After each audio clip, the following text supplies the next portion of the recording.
Welcome! I'm Sarah. If you're new here, I am a content creator slash writer slash architect. But today I'm gonna talk about journaling. I'm honestly happy to share my method and how I do it and why I do it. I'm gonna let you follow me along on my process of creating my journal for the 2025. Journaling is such an essential part of my life, and it helps me so much metabolizing everything that I'm going through in a way that no other way could help me to do. So I have my journals here with me. This was gifted by my mom for my 26th birthday. So I haven't started it yet, but because it's so beautiful, I'm gonna use it for 2025. And then I have the journals that I'm currently using, still in 2024. This one, I think I got it from the Neue National Gallery in Berlin, 2022. If I'm not mistaken. Yeah, the first drawing has a date on top. And then I got this one in Milan. I got two of these as clear pages. I do sketches here, so it's more of a creative flow, not like writing emotional one. But it's full of drawings from my different trips, so I mainly use it when I'm out the house, out the country. And then I have this one. First page is from the 23rd of November 2021. This journal in Barcelona because I remember I was going through really emotional challenging for me and I really needed to journal. And from that moment, honestly, it's full of pages of my toughest emotions. So it's more of stream of conscious.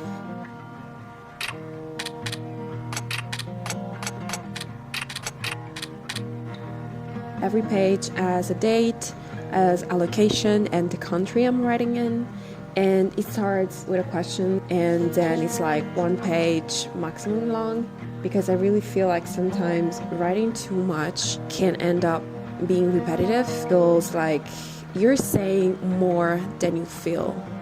And I think when it comes to journaling and stream of consciousness, you should just put the pen down once you have that feeling of, oh, okay, I've just released something. Now I need to sit with it.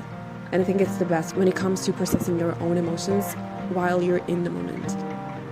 When it comes to after and all the realizations and you had like time to process and think about your feelings and emotions, the whole situation from the beginning to the end, that's when it comes the moment of realization and you're like there, oh, okay, now that I see the dots, I can connect them. So I feel like journaling for me is exactly that. I need a really in-depth moment when the feelings are really high.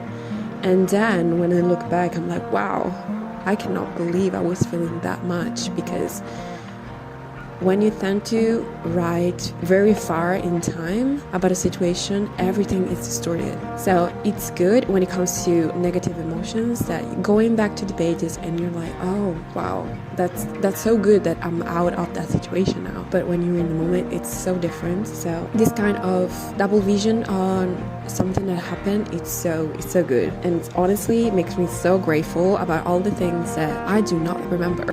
Reading my pages, I realize that I don't at all. So for me, it's really important to have this journal with me. I don't always have it on me, different purse doesn't fit, but I still have like Notions on my phone connected to my computer, and then I can look at the notes later on. I tend to not edit anything that I write because I think it's really spontaneous, that I don't want to ruin whatever got me to write something specifically in the way I did. So wrap up of my method of writing. But now I wanted to organize this journal in a different way, because I tend to ask myself a lot of questions during the year and then I either forgot about them, so I never answered to those questions, or I end up writing just 2 lines and then I don't look at it anymore because it's in different folders on my computer.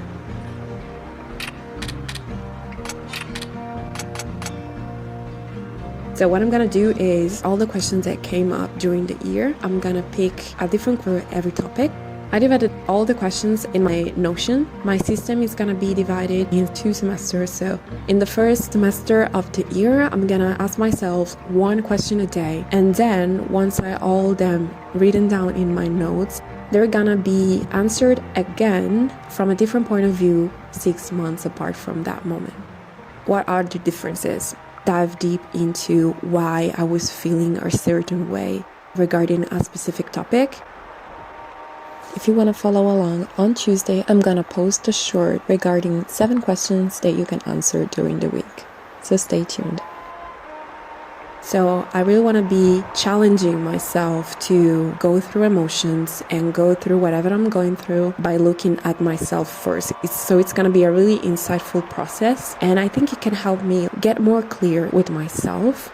And also by doing so, I think it's really good for openness in the sense of questions that normally wouldn't answer to, and I really want to start from the next year. So 2025, it's going to be the year of insightful memories. So I'm going to take notes on how I'm feeling and how I want to feel. So that's the purpose, to get better at understanding my emotions so that I won't have to repeat the process of going through them. So yeah, I hope you're gonna stay along. Now I'm just gonna show you physically how to do it. I have my blank paper sheets, pens. Now it's time to just write all the questions and then cut them and put them in the different topics.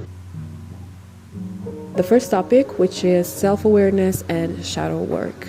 This came up through the course of the year because most of the time I got triggered by things that were already in the past, and because of that I really knew that I needed to take time to focus on why I was acting the way I was acting and why some behaviors of other people would trigger me so much that I felt like I had to respond emotionally to that specific trigger.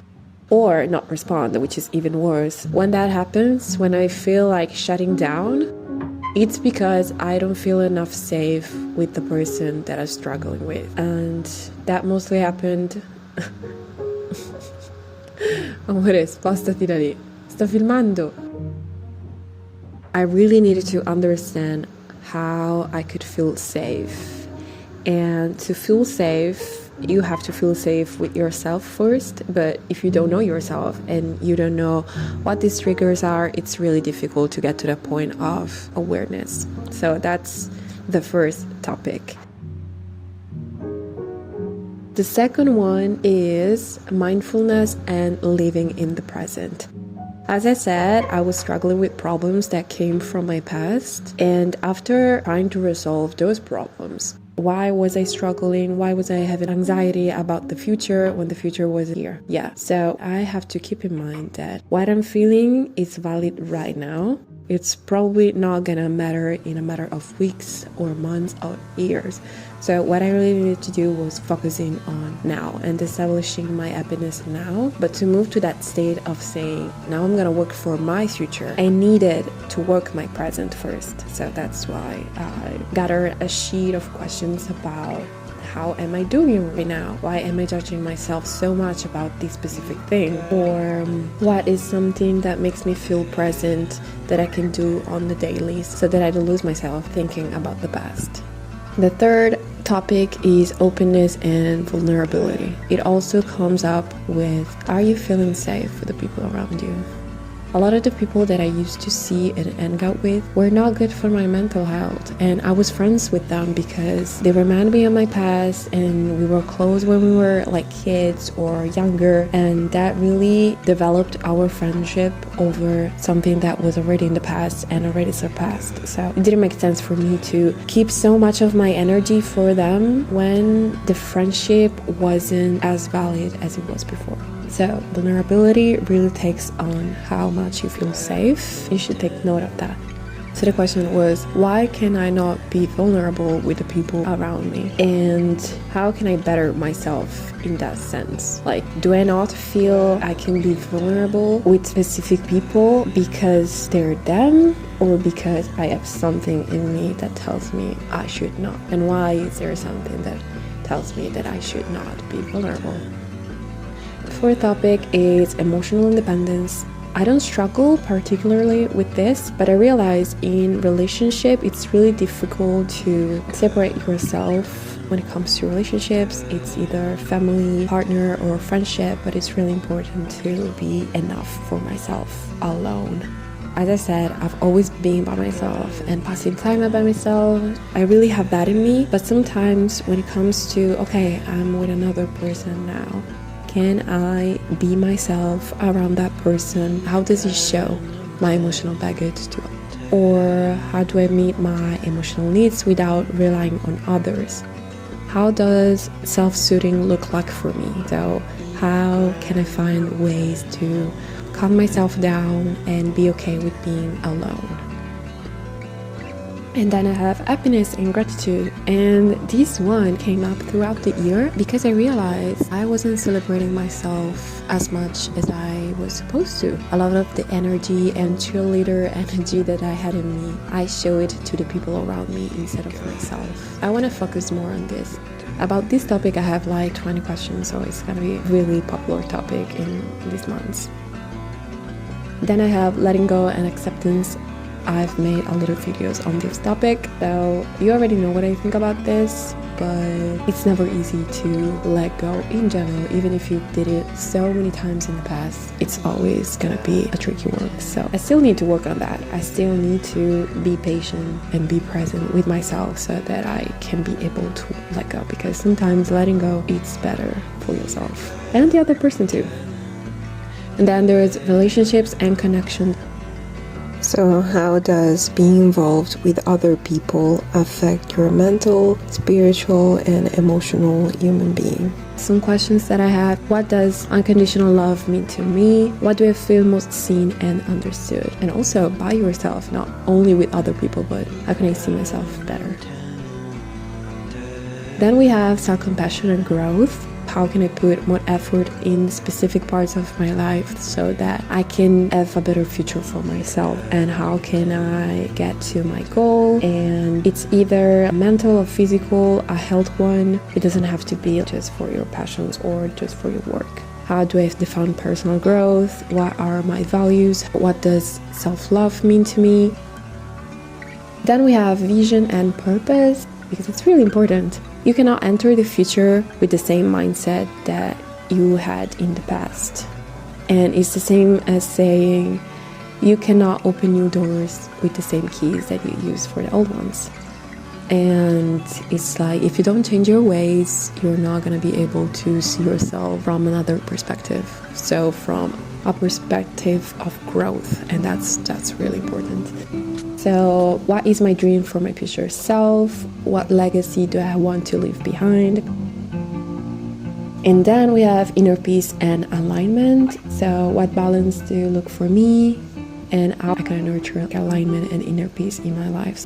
So what kind of things I could do in my life? It's either painting or writing, journaling, drawing, doing some sport, having a balanced diet.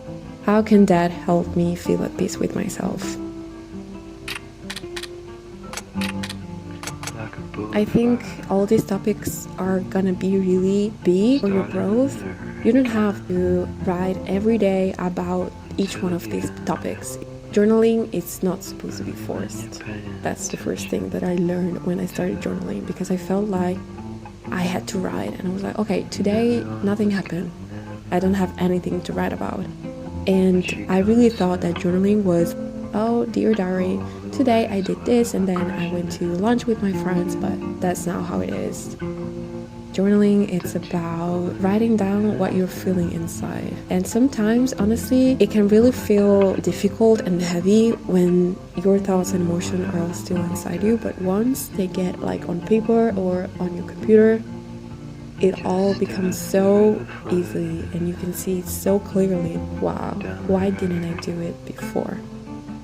And now I'm gonna take a pen and write everything down so that I can be ready for 2025. The more aware you are, the more happy you can be. Journal. I promise it's gonna change your life.